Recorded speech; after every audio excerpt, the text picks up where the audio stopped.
Clip number 1011۔ اس clip میں آپ قرآن پاک کی سورہ شعراء کی آیت نمبر 127 سے 131 تک کی تلاوت، ترجمہ قرآن اور تفسیر قرآن صراط الجنان سماعت فرمائیں گے۔ بسم اللہ الرحمن الرحیم۔ ترجمہ: اللہ کے نام سے شروع جو نہایت مہربان رحمت والا ہے۔ وما اسألكم عليه من اجر ان اجری الا على رب العالمین اتبنون بكل ريع آیة تعبثون۔ ترجمہ: اور میں تم سے اس تبلیغ پر کچھ اجرت نہیں مانگتا، میرا اجر تو اسی پر ہے جو سارے جہان کا رب ہے۔ کیا تم ہر بلند جگہ پر ایک نشان بناتے ہو، راہگیروں کا مذاق اڑاتے ہو؟ وما اسألکم علیہ من اجر، اور میں تم سے اس پر کچھ اجرت نہیں مانگتا۔ حضرت ہود علیہ السلام نے قوم سے فرمایا، میں رسالت کی ادائیگی پر تم سے کچھ اجرت نہیں مانگتا، میرا اجر و ثواب تو اسی کے ذمہ کرم پر ہے جو سارے جہان کا رب عز و جل ہے، کیونکہ اسی نے مجھے رسول بنا کر بھیجا ہے۔ اتبنون، کیا تم بناتے ہو؟ اس قوم کا معمول یہ تھا کہ انہوں نے سرے راہ بلند عمارتیں بنا لی تھی، وہاں بیٹھ کر راہ چلنے والوں کو پریشان کرتے اور ان کا مذاق اڑاتے تھے۔ ان کے اسی عمل کا ذکر کرتے ہوئے حضرت ہود علیہ السلام نے فرمایا، کیا تم راہگیروں کا مذاق اڑانے کے لیے ہر بلند جگہ پر ایک نشان بناتے ہو تاکہ اس پر چڑھ کر گزرنے والوں سے مذاق مسخری کرو؟ دوسروں کو تنگ کرنے کے سلسلے میں لوگوں کی روش۔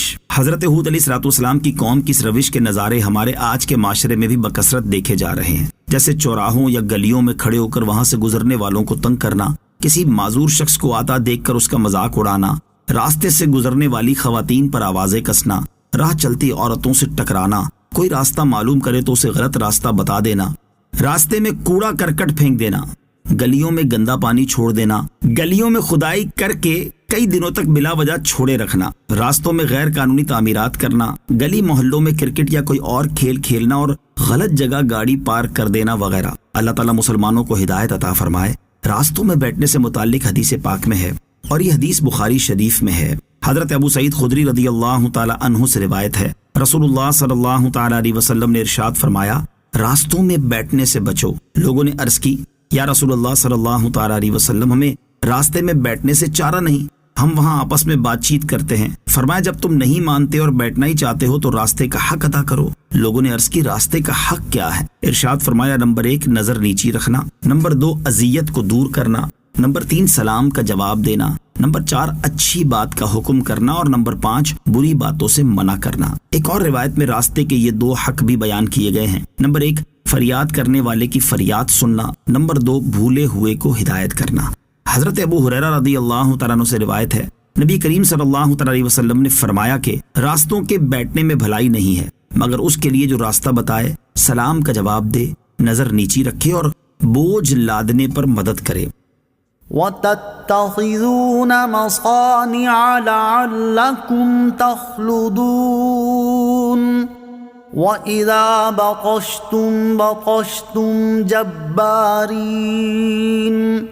فَاتَّقُوا اللَّهَ وَأَطِيعُونَ۔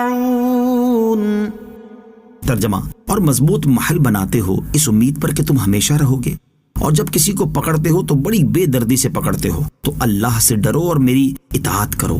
وَتَتَّخِذُونَ، اور بناتے ہو۔ اس آیت اور اس کے بعد والی 2 آیات میں قوم عاد کے 2 اور معمولات کے بارے میں حضرت ہود علیہ السلام کا کلام ذکر ہوا۔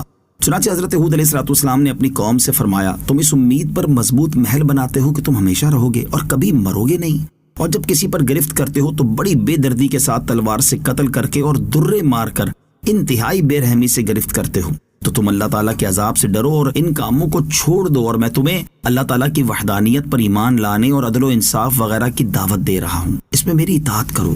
نبی اکرم صلی اللہ تعالیٰ علیہ وسلم اور صحابہ کرام رضی اللہ تعالیٰ عنہم کے مکانات کی سادگی۔ اس آیت میں قوم عاد کے مضبوط محلات بنانے کا ذکر ہوا۔ فی زمانہ بھی لوگوں کی عمومی خواہش یہ ہوتی ہے کہ وہ انتہائی خوبصورت، مضبوط اور بڑا گھر بنائیں۔ جائز ذرائع اور حلال مال سے اس خواہش کو پورا کرنا اگرچہ جائز ہے، لیکن اگر ضرورت کے مطابق مناسب سا گھر بنایا جائے تو زیادہ بہتر ہے۔ دو جہاں کے سردار صلی اللہ تعالیٰ علیہ وسلم اور ان کے پیارے صحابہ کرام رضی اللہ تعالیٰ عنہم کے مکانات کی سادگی ملاحظہ ہو۔ چنانچہ سرکار دو عالم صلی اللہ تعالیٰ علیہ وسلم نے مسجد نبوی کے متصل ہی ازواج مطہرات رضی اللہ تعالیٰ عنہن کے لیے مکانات بنوائے تھے۔ ان مکانات کی سادگی کا عالم یہ تھا کہ صرف 10 گز لمبے اور 6 7 گز چوڑے تھے۔ کچی اینٹوں کی دیواریں، کھجور کی پتیوں کی چھت، اور وہ بھی اتنی نیچی کہ آدمی کھڑا ہو کر چھت کو چھو لیتا۔ دروازوں میں لکڑی کے تختوں کے بجائے کمبل یا ٹاٹ کے پردے پڑے رہتے تھے۔ تاجدار رسالت صلی اللہ تعالیٰ علیہ وسلم اپنے صحابہ کرام رضی اللہ تعالیٰ عنہم کے لیے بھی مکانات کی شان و شوکت پسند نہ فرماتے، اور اگر کوئی شاندار مکان تعمیر کرتا یا اپنے مکان کی تزئین و آرائش میں مصروف ہوتا تو اس کی تربیت فرماتے۔ چنانچہ ایک بار آپ علیہ الصلوۃ والسلام ایک راستے سے گزرے، راستے میں ایک اونچا سا گنبد نما مکان دیکھا تو فرمایا یہ کس کا ہے؟ لوگوں نے ایک انصاری کا نام بتایا۔ آپ علیہ الصلوۃ والسلام کو یہ شان و شوکت ناگوار ہوئی، مگر اس کا اظہار نہیں فرمایا۔